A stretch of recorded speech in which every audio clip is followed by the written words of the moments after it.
Education Commissioner Pruitt, thank you so much for joining me. Glad to be here. So we'll start by learning a little bit about you. Tell me a little bit about your background, what brought you to Kentucky, and how you're liking it so far.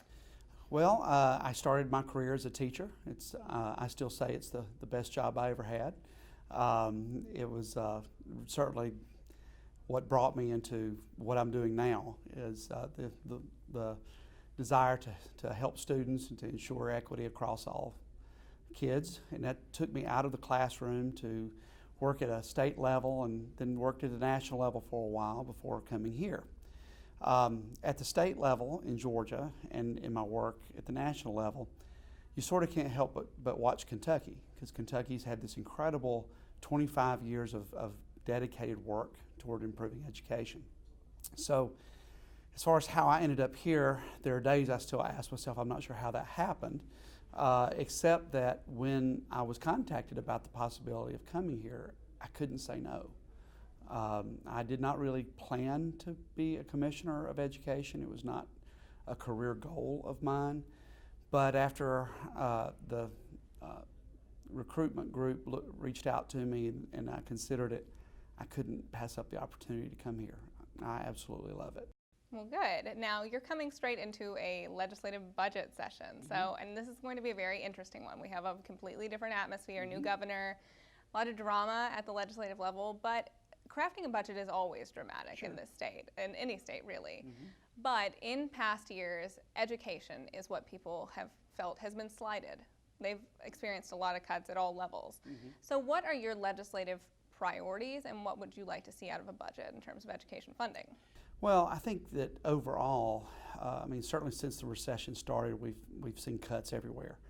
But the legislature, in working with the governor, has at least tried to hold the funding levels at least steady in education. And our fundamental requirement is that we have to educate students. So us, as we go into this session, and we want to be at the table, we want to be able to have the conversations so that people, as they make decisions, can see the impact that it will have on kids. I think that it's probably the easiest thing to say that we want to obviously try to preserve funding to support kids at the school levels, at the district levels. For us, as sort of a bigger picture, we have in our funding priorities that were set by our board, in particular ways to support career tech education. That's been a big deal across the state, and of course once that came into the department, we've worked really closely with our ATCs and in our regional centers to try to bring more opportunities to kids. And so one of the things that we've actually looking for is the ability to expand that, and also to even start looking at how we might regionalize that better to better meet our workforce needs. So I'd say that's probably our biggest one. We've got some assessment issues that we have to deal with.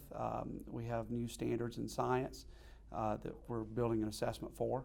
At some point we will have new standards in other areas.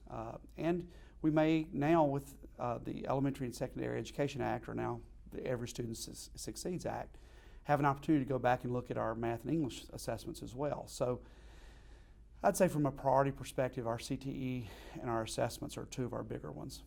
Now you bring up workforce. The Kentucky Chamber, when we poll our members, workforce is now the #1 issue. Obviously it used to be the economy and jobs, but now that there's a recovery, workforce is #1. Sure. So obviously business, education, and the state legislature all have to come to the table to figure out a solution to the workforce issues facing the state.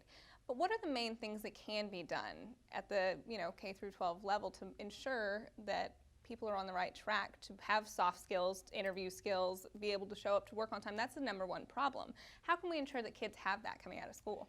Well, I think that's sort of a tough nut to crack, because at the same time you don't want to have a course that just teaches somebody how to show up on time. Perseverance is really a big part of all of education, or at least it should be.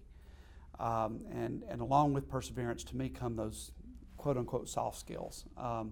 So to me, I think that part of what we do, and I think Kentucky has shown a historic commitment to this, but I think now's the time we need to fine-tune it. And that is that we need to hear from the business community what it is they actually need. not just from a skills perspective, but also what is the workforce that they need. So in other words, K-12 can't continue to just offer courses because we've always offered them, or particular pathways just because we've always offered them. We actually need to be at the table with our workforce specialists that say, in this area of the state, we need X. And we need to be able to be fluid enough and flexible enough that we actually are able to produce that. But at the same time, being able to offer opportunities for every kid that they are able to make the decisions that they want to make after they graduate high school. Whether that's be to go directly into the workforce, that they have the skills ready to do that. Some kids, though, will want to go into a technical college or community college. They should be able to do that. Or that some will go to the university level to four-year colleges and universities. That's good too. I think what K-12's got to do is ensure that we are reducing what I call the opportunity gap, meaning that some kids are getting better or different opportunities, and we need to be able to open that up. If we do that, then what we'll do is we'll actually close the achievement gap, which means we'll actually have better students to compete in those workforce areas.